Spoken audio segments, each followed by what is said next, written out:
atualidade, a gente tem basicamente dois tipos de capnógrafo, chamado capnógrafo lateral e o capnógrafo principal, onde o principal a gente tem uma leitura da capnografia já no mesmo local onde fica instalada a célula de captação, tá? Ou seja, a leitura é feita já na parte mais proximal ao paciente. Por exemplo, o que a gente tem aqui nessa imagem inferior, onde tem aqui a célula sendo conectada exatamente no local onde passa o CO2 exalado.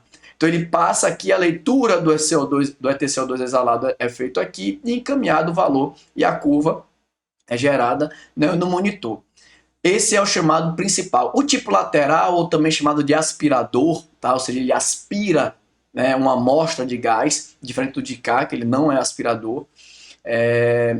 Ele capta ali uma pequena amostra e normalmente esse, né, se a gente pensar em pacientes de ventilação mecânica, a gente vai ter uma conexão diretamente no filtro umidificador, aquela tampinha branca chamada de Luer Lock, é ali que é conectado o capnógrafo, e aquilo ali é sugado para dentro do aparelho, e neste aparelho, que é o monitor multiparamétrico, ele faz a leitura do EtCO2 exalado e automaticamente faz a leitura gráfica também.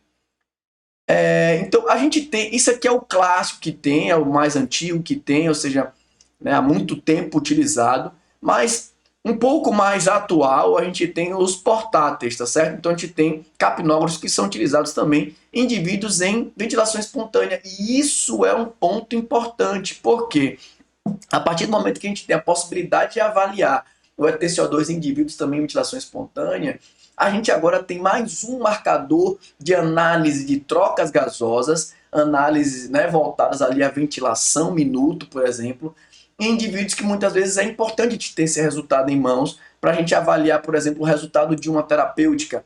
Por exemplo, uma técnica de remoção de secreção, você pega aquele paciente que tem ali uma deficiência do sistema respiratório secundário ao aumento de carga resistiva por secreção em via aérea, você tem impacto em oxigenação, você vai ver isso em saturação, impacto em retenção de CO2, ou seja, ele tem colapso pulmonar, aumento de espaço morto, aumenta a retenção de CO2. Então esse paciente ele vai se beneficiar dessa técnica de remoção, e um dos resultados que a gente vai ter, por exemplo, é uma queda do EtCO2 exalado, ou seja, você agora vai ter um paciente mais dentro da faixa de normalidade. Esse é um exemplo muito simples, né, que você pode ter, por exemplo, ao nível ambulatorial ou ao nível domiciliar, por exemplo, ou no próprio hospital, uma enfermaria, não necessariamente o paciente precisa estar entubado para fazer esse tipo de análise.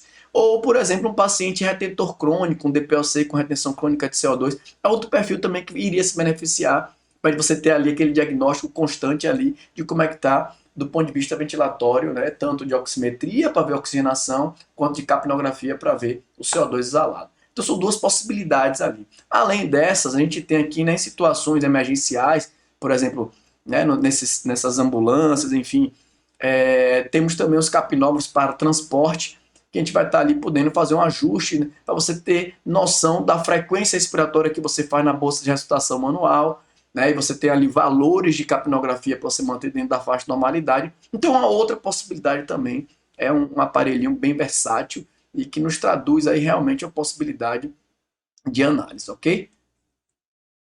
Então, esse capnógrafo ele gera, na realidade, uma leitura gráfica, né, que requer um olhar focado ali para a altura e para a largura do gráfico, onde a altura ela nos traduz o valor numérico de CO2 em milímetros de mercúrio, e a largura retrata o tempo, tá, daquela fase ali, ou seja, daquele ciclo ventilatório.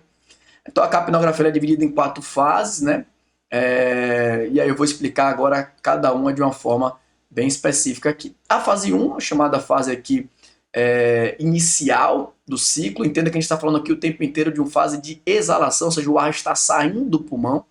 Então, a fase 1 ele ocorre durante o início da expiração, né, onde o ar ele parte, na realidade, do espaço morto anatômico. E isso é um ponto importante, porque o espaço morto anatômico ele tem pouco CO2. Na realidade, é aquela porção final da inspiração que não fez parte, não entrou em contato com a zona respiratória, né, da via aérea, logo não fez troca gasosa e vai ser a primeira a sair. Aquele terço final vai ser agora o terço inicial. Tanto que é um ar muito parecido com o ambiente, com em torno de 21% de oxigênio. Então, é aquele aquele início, por isso que a linha de base ela é lá no chão, né? É sempre o eixo vertical aqui vai estar atrelado aos valores de CO2 exalado, tá? Então vocês vão ver sempre essa linha aqui na base um pouco mais baixa.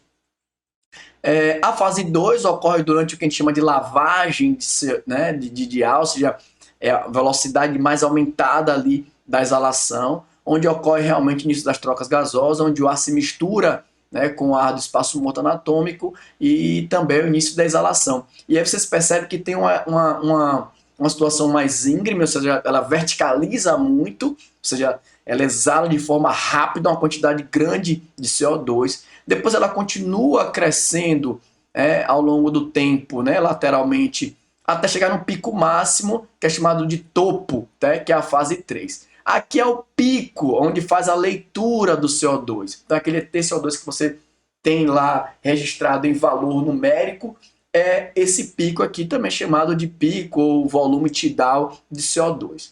Daqui em diante, a gente tem a fase 4, que é a fase que cai abruptamente os valores de CO2, onde o paciente aqui, no caso agora, está iniciando a sua inspiração, então realmente vai acontecer aqui uma queda, né, da quantidade de CO2. Então são essas 4 fases, essa é a curva normal da capnografia.